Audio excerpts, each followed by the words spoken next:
It's showtime. Hi, you're watching Daily Movies and I'm Johan Söderqvist.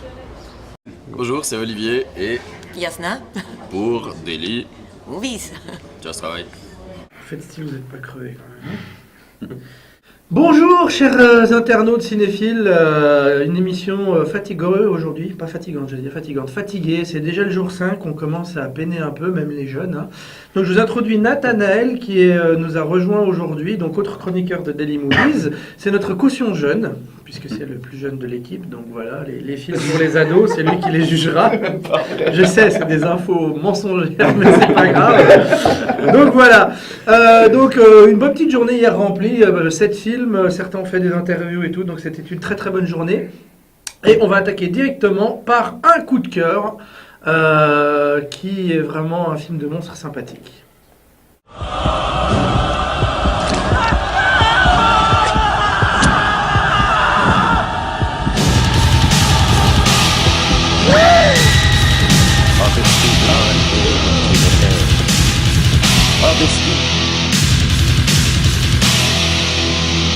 Donc voilà, un coup de cœur qui est sorti de la séance Ultra Movies d'hier. Donc c'était Frankenstein's Army de Richard Raphorst, donc une coproduction néerlando-américaine. Donc voilà, c'est un pur film bis. Le pitch est très simple, c'est pendant la Deuxième Guerre mondiale, la contre-offensive russe chez les Allemands. Une unité est envoyée en éclaireur et il tombe sur un labo nazi où un docteur complètement taré fait des expériences sur les humains. Ça commence un peu potache, on va se dire oula, ça va être déconnant tout le long, ça va peut-être être fatigant. C'est en found footage, mais un bon found footage, je sais pas, ça donne pas le mal de mer, donc ne craignez pas trop ça. Et puis après, une fois qu'ils arrivent dans cette espèce d'usine, mine des Safriquetés, qui est un décor magnifique, ça part complètement en cacahuète. Les monstres ont un pur look, on alterne trouille, passage rigolo, il y a des nazis, il y a des zombies, donc je veux dire que demande le peuple, quoi. Donc vraiment le bon film, feel good movie, une très bonne séance Ultra Movies. Il repasse en dernier jour du NIF, ceux qui restent jusqu'au bout, je vous conseille de conclure votre festival avec ce film. Maintenant, on va passer donc directement au coup de gueule. Et là, ils sont nombreux à coup de gueuler. Je suis pas tellement d'accord sur leur coup de gueule, mais comme c'est des adultes consentants, je vais leur laisser dire ce qu'ils pensent.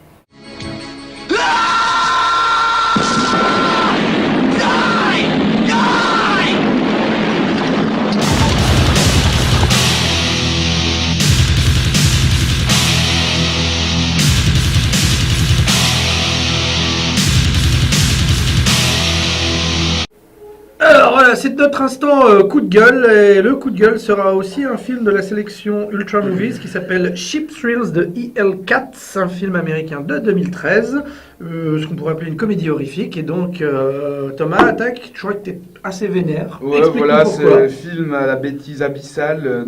C'est deux potes qui vont rencontrer un mec pendant qu'ils passent une soirée ensemble. Un des potes est endetté, donc il a besoin d'argent. Et le gaillard qu'ils rencontrent pendant cette soirée leur propose de leur donner de l'argent s'ils relèvent des défis plus ou moins bêtes. Hein, il y a un crescendo dans la bêtise de ces défis. Donc aller faire caca chez le voisin, se couper un petit doigt, ce genre de choses. Ça vole pas. Donc c'est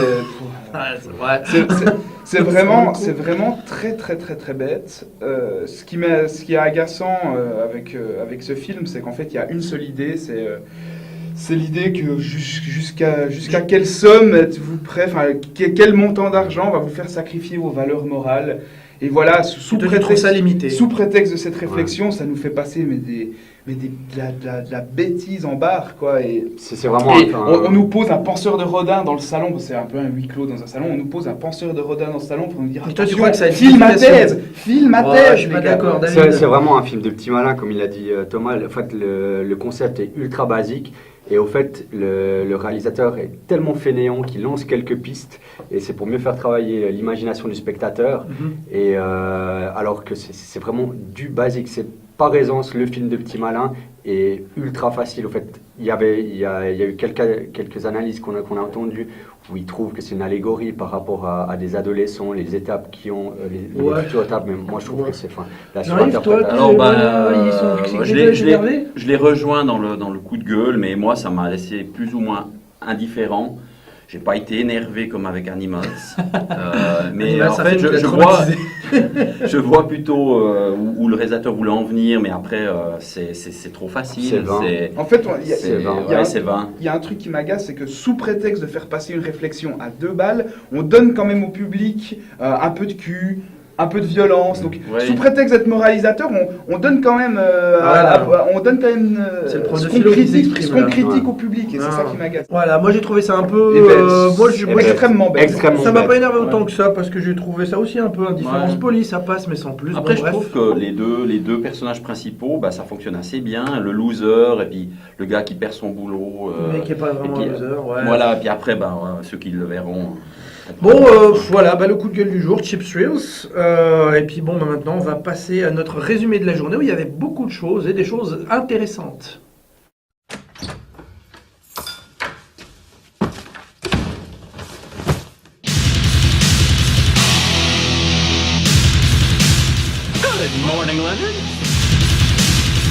Vous savez, les avis, c'est comme les trous du cul. Tout le monde en a un. Alors on attaque avec Au nom du fils, qui est un film belge, donc en général on se dit si c'est belge c'est forcément bien. Une comédie un peu horrifique, un peu thriller, où une mère de famille ultra chrétienne, ultra catho, va voir son monde s'écrouler lorsqu'un prêtre pédophile s'installe chez elle et martyrise un de ses enfants. Et puis elle va décider d'entrer en vendetta contre l'église belge. Donc c'était pas mal quand même, hein. Je trouvais le film plus malin et moins extrémiste que ce à quoi on pouvait s'attendre de la part d'un cinéaste belge. Thomas, t'en as pensé quoi? Moi j'ai trouvé ça bien. Si on accepte les 30 dernières secondes, le plan final, je ne dirai pas de quoi il s'agit, mais je trouve ça Ouais, pas c'est du vrai tout qu'on utile. sait pas trop bien ce qu'il veut À part dire. ça, je trouve le film assez bien. Ça montre très bien le côté très dur de certains discours religieux. Il y a un monologue dans un bureau. Je pense que ça va déclencher les applaudissements. Ah oui, là il y dans a la une salle. phase où cette séquence-là, à mon avis, quand la salle sera pleine et qu'il y aura tout le monde, ça va hurler. Je trouve à que ce moment-là. ça sonne très juste. Donc, pour le coup, comparé à Cheap Thrills, ce film a un message et il est pas si bête que ça. Et il y a Naon dedans. Voilà, donc ah oui, il y a Naon, et comme d'habitude égal à lui-même, excellent, rien que son apparition, à Donc, chaque fois qu'il illumine l'écran, à chaque fois qu'il arrive. C'est un bon bien. ultra movie. Ouais, ça passe. Ensuite, on avait vu Liar's Autobiography en 3D, donc un film d'animation qui est basé sur l'autobiographie un peu mensongère de Graham Chapman, qui l'avait écrite de son vivant, en racontant un tas de bêtises sur lui dedans. Donc ça démarre pas si mal, puis après ça pédale un peu dans la semoule. Hein. Moi, je suis pas rentré dans le film, mais je me réjouissais d'en sortir. Donc, C'est un résumé assez lapidaire qui fait plaisir. la 3D ne sert à rien. J'ai enlevé les lunettes pendant le film, mais je voyais la même chose. Ouais, donc ouais, et puis bon, il y a 18 studios d'animation qui 14, sont mis... je crois, 14. 14, 18 Ouais, Il y a un 14. message là. Et du coup, à chaque fois, ça change de style, ça change d'esthétique, Ça, c'est pas mal. Ouais, ça permet de pas s'ennuyer. Mais bon, en gros, les meilleurs moments du film, c'est des moments où il nous passe des petites séquences des Monty Python, quand on voit la Spanish Inquisition, où John Cleese, qui au décès de Graham Chapman, fait un discours à sa mort qui est assez exceptionnel. Voilà, bon... Pour le grand fan des Monty Python, il faut aller le voir, mais sinon, c'est vrai que ça patine un peu sur la fin. C'est exactement ça. Le meilleur du film, c'est en fait les extraits de sketch Des Monty Python. Alors ensuite, on a vu Dark Skies avec Nat, t'étais là je crois, Oui, hein, oui. dans la salle, ouais. Dis-moi ce que t'en as pensé, c'est de Scott Stewart, c'est vraiment la grosse prod américaine assez classique. Alors effectivement c'est très classique, mais j'ai trouvé que ça remplissait totalement son contrat, ça pétait pas plus haut que son cul, c'est un long épisode de X-Files qui se laisse facilement suivre. En gros, c'est une avec- famille qui est harcelée par des extraterrestres, puis ils vont Voilà, finir par en exactement. enlever un, quoi. Et puis les personnages sont très bien écrits, très attachants, j'ai trouvé ça très correct. Jean-Yves, tu dors T'as vu le film Non. Hier, j'ai pas fait beaucoup de films en fait. Avec, il y en a qui voient des personnalités, Tu vois les gens en vrai Voilà, des gens vrais. Moi, les gens en vrai, ça m'intéresse Avec pas. David, on a fait 2 interviews quand même. Non, mais les gens en vrai, ça sert à rien. Bon. Endors-toi. Non, mais Dark Skies, j'appuie Nathanaël. Moi, je trouve ça très correct. Ça remplit son job. C'est Voilà, tout à fait, D'accord. c'est pareil, bien joué, c'est voilà. bien dirigé, c'est Efficace, cohérent jusqu'au bout. épaisseur, boum. Il y a 2-3 très bonnes idées comme le Talkie Walkie. Ouais, Pas ouais, en ouais. plus, ça- mais Ça passe bien. Ok. Ensuite, on a The Complex d'Hideo Nakata, que Thomas est le seul à avoir vu. Moi, je vais le voir quand on aura fini d'enregistrer cette émission, donc vous bougez le cul, les enfants. De complexe, c'est pratiquement une histoire identique à celle de Hunters de Nathalie qu'on a vue et qu'on a chroniqué il y a quelques jours, sauf que c'est mieux réalisé, mais pas plus intéressant. Bon, bah d'accord, c'est expéditif pour le retour de Nadia. Et ça ne fait jamais peur, ce qui est quand même dommage pour un film de fantôme. Ok. Alors, un film qu'on attendait pas mal, puisque c'est un film d'Olivier Béguin, un réalisateur neuchâtelois qu'on suit depuis quasiment ses débuts à Daily Movies. On l'avait interviewé plusieurs fois. C'est un des rares qui fait du genre pur et dur et qui essaie de se donner les moyens de l'en faire. Et donc, on attendait beaucoup sa vision du film de vampire, certes avec les moyens qu'il a, puisque bon, vous savez comme nous que faire un film de genre en Suisse, c'est pas facile à financer, donc souvent les cinéastes doivent se débrouiller par eux-mêmes. Alors bon, qui l'a vu là tous, je crois. Ouais, Donc tous, voilà, on l'a on va attaquer David. Qu'est-ce que tu en as pensé? Alors, il y a à boire et à manger dedans. J'ai beaucoup aimé la relation entre les deux personnages. L'histoire d'amour fonctionne très bien. Après, j'ai quelques difficultés avec l'univers qu'il y a, surtout celui qui est dépeint, l'univère dangereux. La violence, tout ce qui est violence, ça fonctionne La moyen. gestion Quoi. topographique, ça fonctionne pas du tout. Quand, à la fin, le dernier acte, quand il se bat contre les différents bad guys, justement. Je trouve que Donc il y a un problème de gestion de l'espace. Au niveau de la mise en scène aussi, j'étais très impressionné par ce que fait Olivier. Il y a de très beaux séquences, de très beaux plans séquences dedans. Et Il y a des c'est pas extrait de défauts. Il y a des qualités, il y a des défauts, quoi. Ouais. Jean-Yves. Ouais, bah tu l'as dit. Je trouve que, mais bon, après c'est difficile de parler objectivement du film vu que c'est quand même On le connaît une personne tous. qu'on connaît et puis après Sauf voilà. Tom était trop jeune pour le connaître. Pour le budget qu'il a, bah, c'est incroyable qu'il arrive quand même à sortir un film, un long métrage.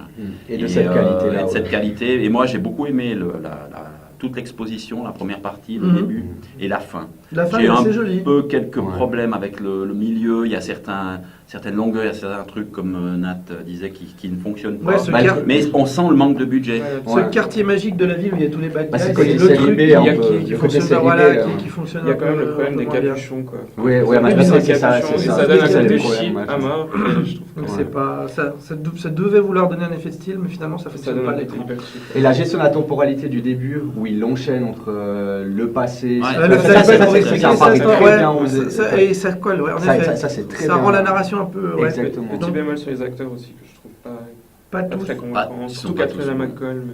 Ah bon, moi j'ai trouvé justement qu'elle faisait le taf. Mais enfin. Donc voilà, donnez-lui sa chance quand même ce film, Ouais, parce qu'il ça, n'est pas exempt de voilà. défauts, mais quand même, faut récompenser la prise de risque et puis l'audace de faire un film de ce genre en Suisse. Ensuite, nous avions Dark Touch de Marina Devan, qui est aussi en compétition internationale. Je ne l'ai pas dit tout à l'heure, mais Chimère était aussi en compétition internationale.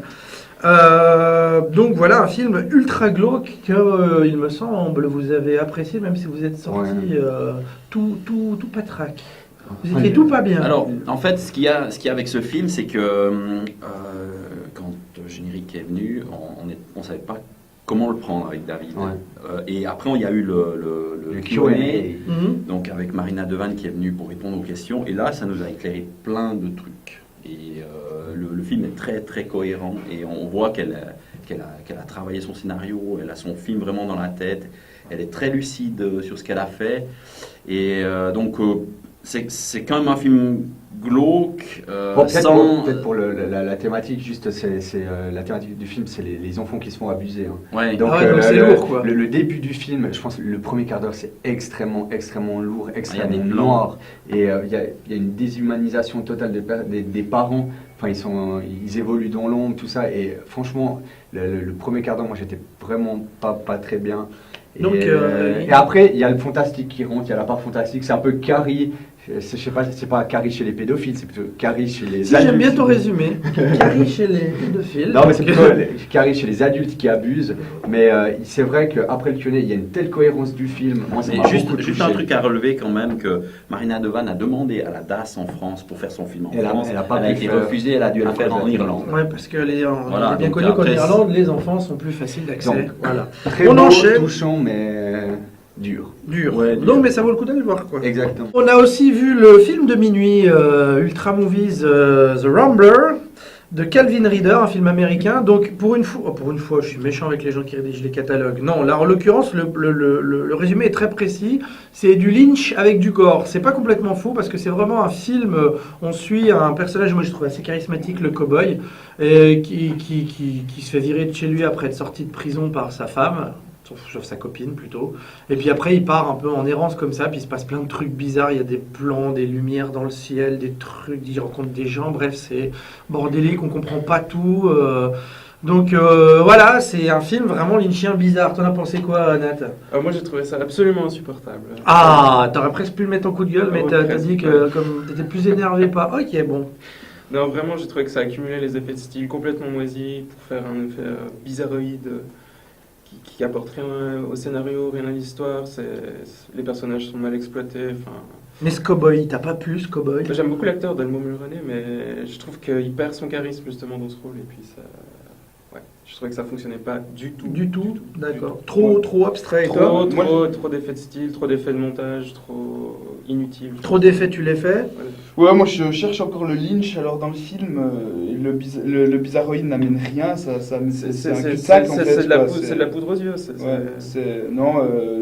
Dans la salle c'est parti en fou rire après 3 minutes Ouais. de film. Non, mais ils étaient bourrés comme des coins. ceux Ouais, qui rigolaient, hein. il était tard. Non, pas tous.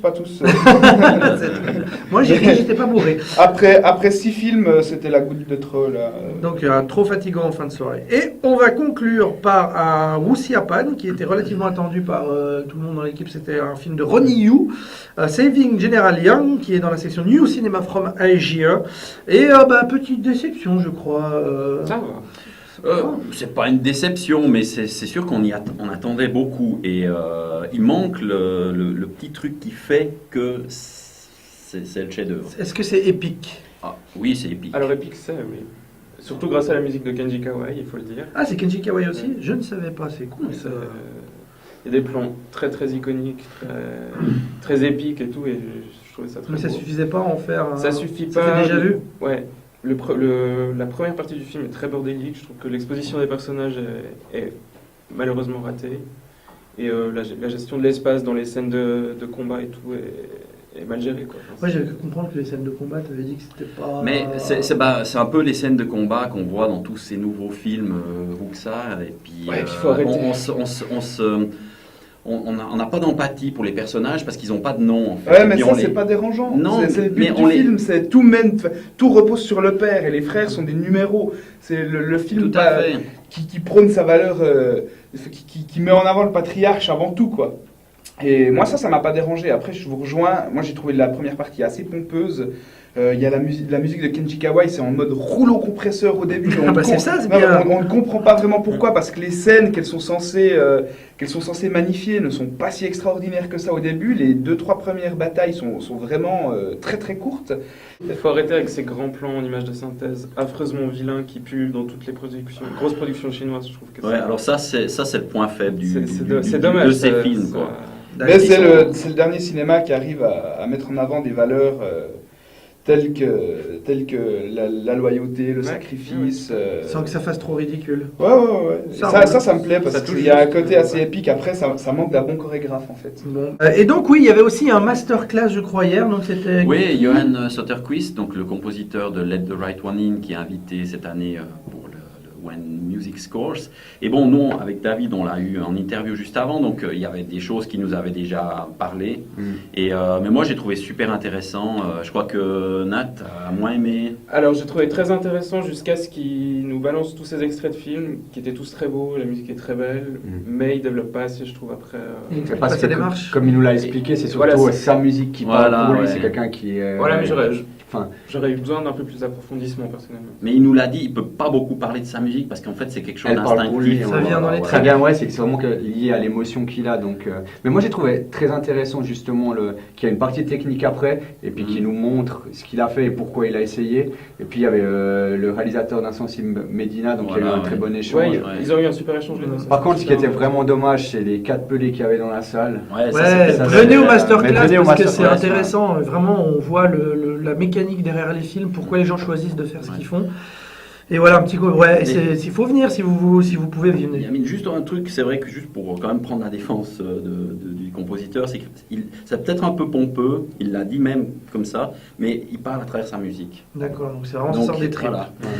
Voilà, on va finir cette émission avec l'avis de la masse, l'avis du peuple, une émission communiste qui donne toujours qui laisse le prolétaire de base s'exprimer. Le micro-trottoir.